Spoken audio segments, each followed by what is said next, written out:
నమస్తే, welcome to special focus. IPL సంగ్రామం మొదలవుతోంది. నరాలు తెగే ఉత్కంఠ భరిత మ్యాచ్లకు అంతా సిద్ధమైంది. రేపటి నుంచి 17వ ఐపీఎల్ సీజన్ చెన్నై వేదికగా ప్రారంభమవుతోంది. మరి ఈసారి ఐపీఎల్ మ్యాచ్లకు ప్రత్యేకతలేంటి? ఎలాంటి కొత్త రూల్స్ను ప్రవేశపెడుతున్నారు? ఆట వెనక ఉన్న కాసుల వేట ఏంటి? ఐపీఎల్ అంటే కేవలం ఎంటర్టైన్మెంటే కాదు, బిజినెస్, పక్కా బిజినెస్. బంతి బంతికి, పరుగు పరుగుకు వ్యాపారం. ఆడటం, చూడటం, పరోక్షంగా వీక్షించటం, దుస్తులు ధరించటం, క్యాప్ పెట్టుకోవటం, ఇలా ప్లేయర్ ఆటతో పాటు అతను ధరించే దుస్తులు కూడా కమర్షియల్గా కాసులు కురిపించేవే. ఈ 17వ ఐపీఎల్ ఆట కూడా కాసుల వేటలో గత సీజన్స్కు ఏమాత్రం తగ్గటం లేదు. ఐపీఎల్ సక్సెస్ మంత్ర ఏంటి? అభిమానుల్లో ఎలా ఉర్రూతలూగిస్తోంది? వేల కోట్ల బిజినెస్ ఎలా సాధ్యమైంది? ఈ 17వ ఐపీఎల్ ప్రత్యేకతలేంటి? ఇండియన్ ప్రీమియర్ లీగ్ ఈ పేరు వింటే నరాలు తెగే ఉత్కంఠ, రోమాలు నిక్కబడుచుకునే వీరోచిత ఆట. బంతికి బంతికి ఆలోచనలను భూగోళమంతా గిర్రుగిర్రున తిప్పే పరుగుల వేట. 10 జట్లు, 176 మంది ప్లేయర్లు, 74 మ్యాచ్లు, 17,766 బంతులు, వేల పరుగులు, వందల 4లు, 6లు, సకల దేశాల ఆటగాళ్ల సమాహారం. ప్రపంచ క్రికెట్ సమరం ఐపీఎల్. ఇది పరుగుల ఆట మాత్రమే కాదు, కాసుల వేట కూడా. పక్కా బిజినెస్. ఐపీఎల్ అంటే కేవలం ఎంటర్టైన్మెంటే కాదు, ఐపీఎల్ క్రికెట్ ను బిజినెస్ గా మార్చేసింది. గతంలో క్రికెట్ అంటే ఎంటర్టైన్మెంట్, ఇప్పుడు క్రికెట్ అంటే బిజినెస్. బంతికి బంతికి జరిగే పక్కా వ్యాపారం. బీసీసీఐకి ఐపీఎల్ బంగారు బాతులా మారిపోయింది. ఇప్పటికే బీసీసీఐ ప్రపంచంలోనే రిచెస్ట్ క్రికెట్ బోర్డ్. క్రికెట్ పుట్టిన ఇంగ్లాండ్ కంటే, క్రికెట్ ను ప్రొఫెషనల్ గా ఆడే ఆస్ట్రేలియా కంటే ఇండియాలోనే క్రికెట్ సక్సెస్ఫుల్ గా బిజినెస్ అయింది. అమెరికాలో జరిగే బాస్కెట్బాల్, ఫుట్బాల్ లీగ్ల మాదిరిగా ఇక్కడ ఐపీఎల్ ను క్యాష్ లీగ్ గా మార్చేశారు. ఐపీఎల్ ప్రపంచంలోనే 2వ అత్యంత విలువైన స్పోర్ట్స్ లీగ్ గా అవతరించింది. National football league, English premier league, major league baseball, national basketball association లీగ్లను కూడా అధిగమించి టాప్ రేంజ్ లో దూసుకుపోతోంది ఐపీఎల్. రీసెంట్ గా లాస్ట్ 4-5 years లో ఎన్ఎఫ్ఎల్ చాలా పాపులర్ అయిపోయింది.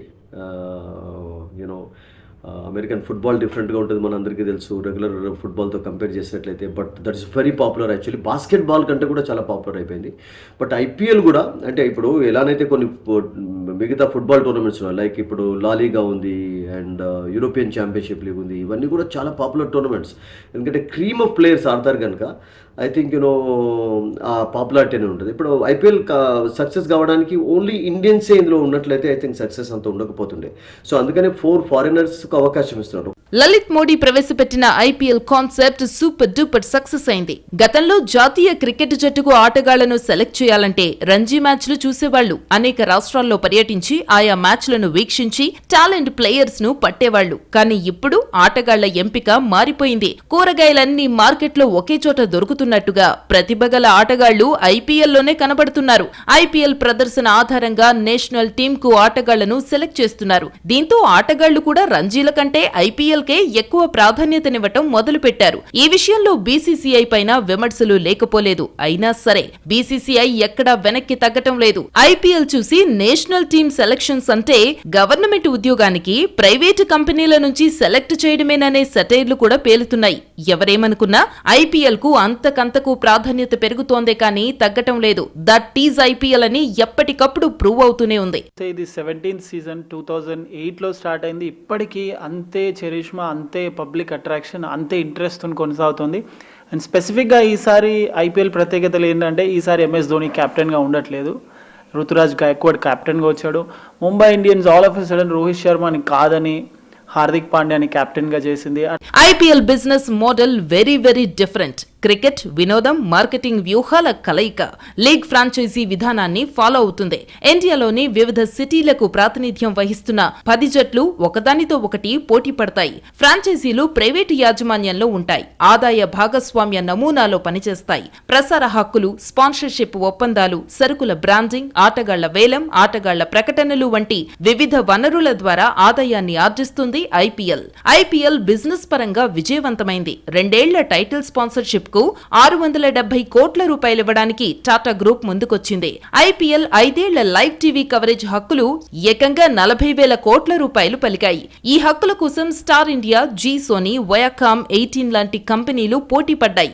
ఐపీఎల్ ఫ్రాంచైజీల్లో ఒకటైన చెన్నై సూపర్ కింగ్స్ 7,600 కోట్ల రూపాయలతో దేశంలోనే తొలి యూనికార్స్ స్పోర్ట్స్ కంపెనీగా రికార్డు సృష్టించింది. మిగతా ఫ్రాంచైజీల విలువ కూడా వేల కోట్లలోనే ఉంది. ఇండియన్ ప్రీమియర్ లీగ్ 2023 నుంచి 2027 వరకు 5 సీజన్లకు గాను ప్రసార హక్కులను భారీ మొత్తానికి కొనుగోలు చేసింది ముఖేష్ అంబానీ కంపెనీ వయాకామ్ 18. 48,390 కోట్లకు బ్రాడ్కాస్టింగ్ హక్కులను పొందింది. 2018-22తో పోలిస్తే 2023-27 సీజన్ల హక్కులు రెట్టింపు ధరకు అమ్ముడుపోయాయి. రిచెస్ట్ స్పోర్ట్స్ టోర్నీ ఐపీఎల్ ప్రపంచంలోనే ధనికమైన క్రికెట్ లీగ్. ఎంతలా అంటే ఇప్పటి వరకు ఏ క్రీడలోనూ ఆటగాళ్లకు ఇంత పెద్ద మొత్తంలో జీతాలిచ్చింది లేదు. 2023 ఐపీఎల్ లీగ్ వరకు అన్ని దేశాల్లోని ఆటగాళ్ల కంటే ఇండియన్ క్రికెటర్లు అత్యధికంగా జీతాలు తీసుకుంటున్నారు. ఐపీఎల్ 2008లో ప్రారంభమైంది. అన్ని వీరికి కేవలం జీతాల రూపంలోనే దాదాపు 3,000 కోట్ల రూపాయలు చెల్లిస్తున్నాయి. ఇవి కేవలం ఇండియన్ క్రికెటర్లకు చెల్లించిన జీతాలు మాత్రమే. అన్ని జట్లలోని ఆటగాళ్లకు చెల్లించిన జీతాలను తీసుకుంటే ఇండియన్ క్రికెటర్లకు చెల్లించిన వాటా 55% ఉంది. 16 సార్లు ఐపీఎల్ జరగ్గా ఐపీఎల్ ద్వారా ఇండియన్ క్రికెటర్లకు 3,000 కోట్ల రూపాయలు జీతాల రూపంలో వారి జేబులో పడ్డాయి. ఐపీఎల్ వేలం స్టాక్ మార్కెట్ల దూసుకుపోయింది. ఒక్కో ఆటగాని రేటు జెట్ స్పీడ్ తో పరుగులు పెట్టింది. మార్కెట్లోకి కొత్త సరుకు వస్తే జనం ఎగబడి కొన్నట్టుగా ఫ్రాంచైజీలు వెరగబడి కొన్నాయి. బ్యాటర్లకు కోట్లు కుమ్మరించే యాజమాన్యాలు ఈసారి బౌలర్లకు రికార్డు స్థాయిలో కాసులు కురిపించాయి. ఐపీఎల్ కు ఎప్పటికప్పుడు కొత్త రూల్స్ యాడ్ చేసి ఆటలో కొత్తదనాన్ని తీసుకొచ్చే బీసీసీఐ ఈసారి కూడా నయా నిబంధనలు తీసుకొస్తోంది. కొన్ని కొత్త రూల్స్ ను ఇంప్లిమెంట్ చేస్తోంది. అంపైర్ల మిస్టేక్స్ ను తగ్గించేందుకు బీసీసీఐ కొత్త టెక్నాలజీని అందుబాటులోకి తెచ్చింది. స్మార్ట్ రీప్లే సిస్టమ్ ద్వారా క్రికెట్ టెక్నాలజీని అప్గ్రేడ్ చేసింది. డిఆర్ఎస్ సమయంలో ఈ టెక్నాలజీ ఉపయోగపడుతుంది. ఈ స్మార్ట్ రీప్లే సిస్టమ్ ద్వారా అంపైర్ల తప్పిదాలకు చెక్ పెట్టొచ్చు. అత్యంత వేగంగా ఖచ్చితమైన నిర్ణయాలు తీసుకునేందుకు అంపైర్లకు ఈ టెక్నాలజీ ఉపయోగపడుతుంది. స్మార్ట్ రీప్లే సిస్టమ్ ప్రకారం టీవీ అంపైర్ నేరుగా హ్యాకై ఆపరేటర్స్ ద్వారా ఇన్పుట్స్ తీసుకుంటాడు. గ్రౌండ్ చుట్టూ పెట్టే 8 హై స్పీడ్ హ్యాకై కెమెరాల నుంచి బ్రాడ్కాస్టర్ డైరెక్టర్ తో సంబంధం లేకుండా రీప్లేలను టీవీ అంపైర్ పరిశీలించవచ్చు. వీటితో టీవీ అంపైర్ కు కావలసిన సాక్ష్యాలను అత్యంత వేగంగా సేకరించే వీలుంటుంది. ఈ సిస్టమ్ తో చాలా స్పీడ్ గా స్ప్లిట్ స్క్రీన్ విజువల్స్ ని చూడొచ్చు. ఖచ్చితమైన నిర్ణయాన్ని తీసుకునే అవకాశం టీవీ అంపైర్లకు లభిస్తోంది.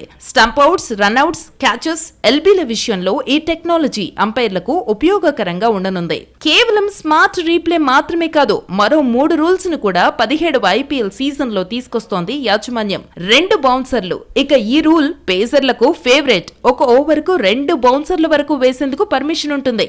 ఇప్పటి వరకు ఒక ఓవర్ ఒకే బౌన్సర్ కి ఛాన్స్ ఉండేది. ఓవర్ కు 2 బౌన్సర్ల నిబంధనను ఇటీవల జరిగిన సయ్యద్ ముస్తక్ అలీ ట్రోఫీలో ఇంట్రడ్యూస్ చేశారు. ఇక నుంచి ఈ రూల్ ఐపీఎల్ లో ఉంటుందని బీసీసీఐ తెలిపింది. ఈ ఐపీఎల్ సీజన్ లో ప్రవేశపెడుతున్న మరో rule stumping catch check. IPL 2024లో స్టంపింగ్ క్యాచ్ చెక్ విధానాన్ని అమలు చేయడానికి రెడీ అయింది బీసీసీఐ. అంటే స్టంపింగ్ కోసం రెఫరల్ అభ్యర్థిస్తే క్యాచ్ చెక్ చేస్తారు. ఇండియన్ కండిషన్స్ లో స్పోర్ట్స్ కు సంబంధించి ఐపీఎల్ కి మించిన బిజినెస్ మోడల్ ఉండే అవకాశం లేదు. ఐపీఎల్ లో ఉన్న ప్రత్యేకత ఏంటంటే టైమింగ్. సాయంత్రం 7:30కి ప్రతిరోజు 2 నెలల పాటు మనకి బ్రహ్మాండమైన ఎంటర్టైన్మెంట్, లైవ్ ఎంటర్టైన్మెంట్ దొరుకుతుంది. మరి ఇది బిగ్ బాస్లు వీటన్నిటిని మించిన ఒక గొప్ప ఈవెంట్. సో 2 months పాటు the whole of India will be entertain through IPL. So అందరి దృష్టి అటే ఉంటుంది. ఆ టైమింగ్ చాలా ఇంపార్టెంట్. ఎందుకంటే ఆ టైంలో మోస్ట్ ఆఫ్ ది ఇండియన్స్, వృత్తి వ్యాపకాలు ఉండే వాళ్ళందరూ కూడా ఫ్రీ అవుతారు. సో మంచి టైంలో ఆ మ్యాచ్లు ఉంటాయి. అందుకనే కొన్ని సందర్భాల్లో ఇండియా బయట మనం ఐపీఎల్ జరుపుకోవాల్సి వచ్చినప్పుడు కూడా మనం ఇంగ్లాండ్, ఆస్ట్రేలియా లాంటి కంట్రీస్ ప్రిఫర్ చేయటం. ఎందుకంటే ఆ టైమింగ్స్ మన సూట్గా. దాని బదులు యూఏఈ, సౌత్ ఆఫ్రికా లాంటి చోట్లయితే మనం ఆ 7:30-8 గంటలు ఆ టైంకే మ్యాచ్లు జరుపుకోవచ్చు. కాబట్టి ఆ టైమ్స్ సెట్ అయ్యే కంట్రీస్ మనం ఎంచుకుంటున్నాం. సో దానివల్ల మనకు అర్థం ఏంటంటే ఆ టైమింగ్ చాలా ఇంపార్టెంట్. ప్రతిరోజు మనం ఫస్ట్ షో సినిమా చూసినట్టు ఐపీఎల్ మ్యాచ్ చూస్తున్నారు. అందుకనే 17వ సీజన్ కూడా ఐపీఎల్ అదే క్రేజ్, అదే బజ్ క్రియేట్ అవుతా ఉంది. మరో రూల్, నో స్టాప్ క్లాక్. నిజానికి ఐసీసీ త్వరలో జరగనున్న T20 ప్రపంచ కప్ కు స్టాప్ క్లాక్ రూల్ ని తెస్తోంది. అంటే ఓవర్ కు మధ్య 60 సెకండ్లకు మించి విరామం ఉండటానికి వీల్లేదు. దీనికోసం స్టాప్ క్లాక్ ని వినియోగిస్తారు. ఇక ఒక ఇన్నింగ్స్ లో 3 సార్లు స్టాప్ క్లాక్ రూల్ ని బ్రేక్ చేస్తే బౌలింగ్ టీమ్ కు 5 పరుగులు పెనాల్టీతో బ్యాటింగ్ టీమ్ కు యాడ్ చేస్తారు. ఈ రూల్ IPL 2024లో అమలు చేయటం లేదు. వచ్చే IPL నుంచి ప్రవేశపెట్టే అవకాశం ఉంది. కాసులే కాసులు, పైసలే పైసలు. ఒకప్పుడు జేబు నిండా డబ్బులతో సంచి నిండా ప్లేయర్లను మోసుకు వెళ్లిన ఫ్రాంచైజీలు ఈ సీజన్లో సంచి నిండా డబ్బులతో వెళ్లినా జేబు నిండా ఆటగాళ్లను సొంతం చేసుకోలేకపోయాయి. పోటాపోటీ వేలంపాటతో ప్లేయర్స్ హాట్ కేకుల్లా అమ్ముడుపోయారు. మరి ఈ సీజన్లో దుమ్ము రేపుతారా? ఫ్రాంచైజీలకు గిట్టుబాటు అవుతారా? బరిలో మొత్తం 333 మంది ఆటగాళ్లున్నారు. వారిలో బ్యాటర్లు, ఆల్రౌండర్లు, వికెట్ కీపర్లు, ఫాస్ట్ బౌలర్లు, స్పిన్నర్లు, అన్క్యాప్డ్ ప్లేయర్లను కేటగిరీల వారీగా 19 సెట్లలో వేలం నిర్వహించారు. IPL 2024 వేలంలో దాదాపు 14 మంది విదేశీ ఆటగాళ్లున్నారు. వాళ్లను సొంతం చేసుకునేందుకు 137 కోట్ల 60 లక్షల కోట్లు ఖర్చు చేశాయి ఫ్రాంచైజీలు. ఖచ్చితంగా IPL top most league in the world గా ఎమర్జ్ అయ్యే ఛాన్సెస్ 100% ఉన్నాయి. ఇప్పటికే ఫుట్బాల్ గానీ, NFL గానీ, NBA గానీ వీళ్ళంతా రీసెర్చ్ చేస్తున్నారు. ఎందుకు IPL ఇంత క్రేజ్ సాధించింది అని అంటే డెఫినెట్గా ఇండియాలోనే ఉన్న పాపులేషన్ అండ్ ఇండియాలో క్రికెట్ కున్న క్రేజ్ వల్ల డెఫినెట్గా మార్కెట్ ని ఇండియా క్యాప్చర్ చేస్తుంది, IPL క్యాప్చర్ చేస్తుంది. IPL మినీ వేలంలో 10 ఫ్రాంచైజీలు కలిపి మొత్తం 262.5 కోట్లు ఖర్చు చేస్తున్నాయి. ఇందులో గుజరాత్ టైటన్స్ 38.15 కోట్లు, సన్ రైజర్స్ హైదరాబాద్ 34 కోట్లు, కోల్కతా నైట్ రైడర్స్ 32.7 కోట్లు, చెన్నై సూపర్ కింగ్స్ 31.4 కోట్లు, పంజాబ్ కింగ్స్ 29.1 కోట్లు, ఢిల్లీ క్యాపిటల్స్ 28.95 కోట్లు, రాయల్ ఛాలెంజర్స్ బెంగళూరు 23.25 కోట్లు, ముంబై ఇండియన్స్ 17.75 కోట్లు, రాజస్థాన్ రాయల్స్ 14.5 కోట్లు, లక్నో సూపర్ జైంట్స్ 13.15 కోట్లు చొప్పున వెచ్చిస్తున్నాయి. వేలంలో టాప్ 10 లో నిలిచిన ప్లేయర్లలో Mitchell Starcs, Pat Cummins, Daryl Mitchell, Harshal Patel, Alzarri Joseph, Rovman Powell, Travis Head, Shivam Mavi, Umesh Yadav, Gerald కోర్జీ ఉన్నారు. వీరిలో మిచెల్ స్టార్క్ ను 24.75 కోట్లకు కోల్కతా దక్కించుకుంది. ప్యాట్ కమిన్స్ ను 14 కోట్లకు CSK సొంతం చేసుకుంది. అలాగే హర్షల్ పటేల్ ను 11.75 కోట్లకు పంజాబ్ కింగ్స్, ఆల్జరీ జోసెఫ్ ను 11.50 కోట్లకు RCB, రోమన్ పావెల్ ను 7.40 కోట్లకు రాజస్థాన్, ట్రావిస్ హెడ్ ను 6.80 కోట్లకు SRH, శివం మావిని 6.40 కోట్లకు లక్నో, ఉమేష్ యాదవ్ ను 5.80 కోట్లకు గుజరాత్, గెరాల్డ్ కోర్జీని 5 కోట్లకు ముంబై ఇండియన్స్ జట్లు సొంతం చేసుకున్నాయి. IPL 2024 వేలంలోకి చాలా మంది ఆటగాళ్లు తక్కువ బేస్ ప్రైస్ తో ఎంటర్ అయిన స్టాక్ మార్కెట్ల పైపైకి దూసుకుపోయారు. IPL వేలం చరిత్రలోనే అత్యధిక ధర పలికిన Australia fast bowler Mitchell Starc 2 కోట్ల బేస్ ప్రైస్ తో వేలంలోకి వచ్చాడు. మిచెల్ స్టార్క్ ను 24 కోట్ల 75 లక్షలకు సొంతం చేసుకుంది KKR. ప్యాట్ కమిన్స్ కూడా తొలుత 2 కోట్ల బేస్ ప్రైస్ తోనే వేలంలోకి వచ్చాడు. 20 కోట్ల 50 లక్షల రూపాయలకు SRH దక్కించుకుంది. మిచెల్ స్టార్క్ వేసే ప్రతి బంతి విలువ దాదాపు 7.5 లక్షలు. అంటే స్టార్క్ విసిరే బంతితో దాదాపు 10.5 తులాల బంగారాన్ని కొనొచ్చు. ఆసిస్ ఫాస్ట్ బౌలర్ మిచెల్ స్టార్క్ చరిత్ర సృష్టించాడు. IPL వేలంపాటలో రికార్డు క్రియేట్ చేశాడు. IPL చరిత్రలో అత్యధిక ధర దక్కించుకున్న ఆటగాడిగా నిలిచాడు మిచెల్ స్టార్క్. ఏకంగా 24 కోట్ల 75 లక్షలకు దక్కించుకుంది కోల్కతా. IPL విజేతకిచ్చే ప్రైజ్ మనీ కంటే స్టార్క్ కిచ్చే అమౌంటే ఎక్కువ. 2 కోట్ల రూపాయల బేస్ ప్రైస్ తో ఆక్షన్ లోకి వచ్చిన స్టార్క్ కోసం గుజరాత్ టైటన్స్, KKR నువ్వా నేనా అన్నట్టు పోటీ పడ్డాయి. లక్షలు కోట్లు అంటూ సై అన్నాయి. చివరికి గుజరాత్ టైటన్స్ వెనక్కి తగ్గడంతో KKR సొంతమయ్యాడు Starc. Team India bowler Umesh Yadav 2 కోట్లతో వేలంలోకి రాగా గుజరాత్, హైదరాబాద్ జట్లు పోటీ పడ్డాయి. మధ్యలో ఢిల్లీ వేలంలోకి వచ్చినా చివరకు 5 కోట్ల 80 లక్షలకు గుజరాత్ దక్కించుకుంది. విండీస్ ఫాస్ట్ బౌలర్ ఆల్జరీ జోసెఫ్ కోటితో వేలంలోకి రాగా చెన్నై, ఢిల్లీ పోటీ పడ్డాయి. తర్వాత చెన్నై తప్పుకోగా లక్నో వేలంలోకి ఎంట్రీ ఇచ్చింది. తర్వాత బెంగళూరు రాగా రేటు భారీగా పెంచింది. లక్నో, RCB తీవ్రంగా పోటీ పడగా మధ్యలో చెన్నై కూడా ఎంట్రీ ఇచ్చింది. చివరకు 11 కోట్ల 50 లక్షలకు బెంగళూరు సొంతం చేసుకుంది. టీమిండియా బౌలర్ హర్షల్ పటేల్ 2 కోట్ల బేస్ ప్రైస్ తో వేలంలోకి రాగా పంజాబ్ కింగ్స్, గుజరాత్ టైటన్స్ జట్లు పోటీ పడ్డాయి. మధ్యలో గుజరాత్ తప్పుకోగా వేలంలోకి లక్నో ఎంట్రీ ఇచ్చింది. లక్నో, పంజాబ్ తీవ్రంగా పోటీ పడగా చివరకు 11 కోట్ల 75 లక్షలకు పంజాబ్ కింగ్స్ దక్కించుకుంది. టీమిండియా ఆల్రౌండర్ శార్దుల్ ఠాకూర్ 2 కోట్లతో వేలంలోకి రాగా SRH, CSK జట్లు పోటీ పడ్డాయి. శార్దుల్ ను 4 కోట్లకు చెన్నై దక్కించుకుంది. New Zealand star allrounder Rachin Ravindra 50 లక్షల బేస్ ప్రైస్ తో వేలంలోకి రాగా 1.80 లక్షలకు చెన్నై సూపర్ కింగ్స్ దక్కించుకుంది. వరల్డ్ కప్ లో అద్దరుగొట్టిన రచిన్ కు భారీ ధర దక్కుతుందని ఊహించిన తక్కువ ధరకే CSK దక్కించుకుంది. శ్రీలంక ఆల్రౌండర్ హసరంగా 1.50 50 లక్షలకు వేలంలోకి రాగా బేస్ ప్రైస్ కే SRH దక్కించుకుంది. అలాగే ఆఫ్ఘనిస్తాన్ ఆటగాడు ఒమర్ జాయ్ ను 50 లక్షల బేస్ ప్రైస్ కు గుజరాత్ టైటన్స్ సొంతం చేసుకుంది. కుమార్ కుషాగ్రా మొన్నటి వరకు ఈ కుర్ర ప్లేయర్ ఎవరో ఎవరికీ పెద్దగా తెలియదు. కానీ ఐపీఎల్ వేలంలో ఊహించని ధర పలకడంతో ఎవరి కుమార్ కుషాగ్రా అంటూ అందరూ ఆరాలు తీయటం మొదలుపెట్టారు. జార్ఖండ్ కు చెందిన 19 ఏళ్ల wicket keeper batter Kumar Kushagra. బహుశా అతను కలలో కూడా ఊహించి ఉండడు ఇంత రేటు పలుకుతానని. అతన్ని ఢిల్లీ క్యాపిటల్స్ ఏకంగా 7.2 కోట్లకు ఎగరేసుకుపోయింది. కుమార్ కుషాగ్రాను సొంతం చేసుకోవడానికి ఢిల్లీ క్యాపిటల్స్ చిన్న సైజు యుద్ధమే చేసినట్టయింది. ఈ పించ్ హిట్టర్ కోసం Chennai Super Kings, Gujarat Titans నువ్వా నేనా అన్నట్టు కుస్తీ పడ్డాయి. అలా అత్యంత భారీ రేటు పెట్టి ఆటగాళ్లను కొన్నాయి ఫ్రాంచైజీలు. దీంతో వీరిపై భారీ స్థాయిలో అంచనాలున్నాయి. దీంతో భారీ రేటు దక్కించుకున్న ప్లేయర్స్ ఆట ఎలా ఉంటుందో, ఫ్రాంచైజీలకు గిట్టుబాటు అవుతుందో లేదోనంటూ చర్చ జరుగుతోంది. పెట్టుబడిగా పెట్టిన ప్రతి రూపాయి పైన కనీస లాభం సంపాదించడమే వ్యాపారం. అంబానీ అయినా, కిరాణా కొట్టు వ్యాపారైనా పెట్టుబడిని మించిన రాబడే లక్ష్యం.